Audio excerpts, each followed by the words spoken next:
Hello everyone, welcome back to my channel.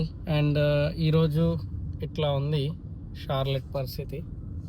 Okay, ఇంకా snow అంతా clean చేయలేదు, but ఈరోజు బాగా పే చేస్తున్నాడు అని చెప్పి నడుపుతున్నా నేను.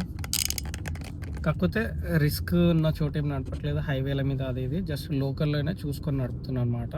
చిన్నగా 4-5 మైల్ రైడ్స్ అట్లా బాగా పే చేస్తుంటే.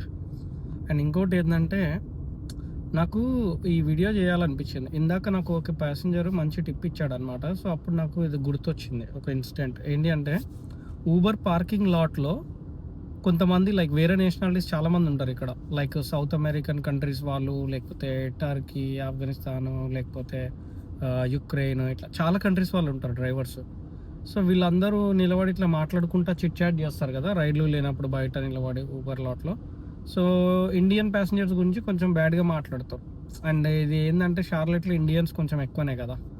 సో ఎయిర్పోర్ట్ నుండి పిక్ చేసుకునే వాళ్ళలో ఇండియన్స్ ఉంటారు, ఎట్లయినా ఇండియా నుండి వచ్చే వాళ్ళు వీళ్ళు ఉంటుంటారు కాబట్టి పెద్ద పెద్ద బ్యాగ్స్తో.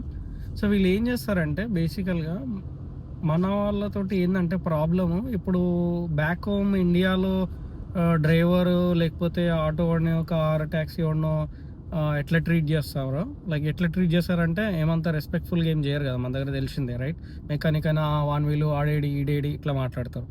సో కాబట్టి ఇక్కడ ఏంటంటే కొంచెం డిగ్నిటీ ఆఫ్ లేబర్ ఉంటుంది. అండ్ ఒకడు మనకు సర్వీస్ ఇస్తుండు అంటే ఇట్స్ గివ్ అండ్ టేక్. వాడు సర్వీస్ ఇస్తుండు, పైసలు ఇస్తున్నావు, అంతేగాని ఒకడిని కింద చేసి మాట్లాడడానికి ఉండదు.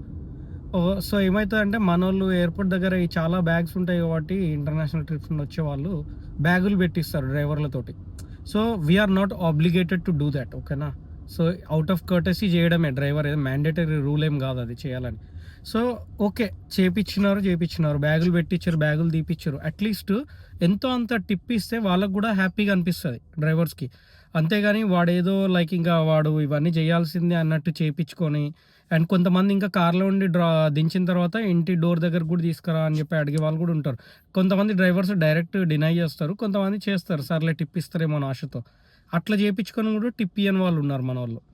సో ఇక్కడ నేను చెప్పాలనుకుంది ఏంటంటే, ఒకవేళ మీరు టిప్ ఇయ్యరని ముందే తెలిస్తే please don't make them do lot of things for you, ఓకేనా. అట్లా చేపించడం వల్ల వాళ్ళు ఎక్స్పెక్ట్ చేస్తారు, హోప్స్ ఉంటాయి, అండ్ వాళ్ళు తిట్టుకుంటారు. మనల్ని కాదు, మొత్తం కమ్యూనిటీని ఒకటి చేసి తిడతారు. ఇండియన్స్ అట్లా అని నా మొహం మీద అన్నారు. నేను వాళ్ళని డిఫెండ్ చేస్తాను, మన వాళ్ళని. నేను వాళ్ళని కూడా అన్నా, మీ దాంట్లో కూడా ఏమో అందరు టిప్లు ఇయ్యారు కదా అది ఇదని డిఫెండ్ చేస్తాను. బట్ ఇంటర్నల్గా నాకు తెలుసు లైక్ అట్లా చేయడం కరెక్ట్ కాదు అని. కాకపోతే డిఫెండ్ చేయాలి, మన వాళ్ళని మనం డిఫెండ్ చేయకపోతే ఎవరు చేస్తారు. So please don't do that guys, okay. ఎంతో అంత టిప్పు, ఇప్పుడు ఒక $5-10 టిప్ ఇవ్వడం వల్ల మనమేమో మిలియనర్ అయ్యేది మిస్ అవ్వదు, ఏం కాదు, ఓకేనా.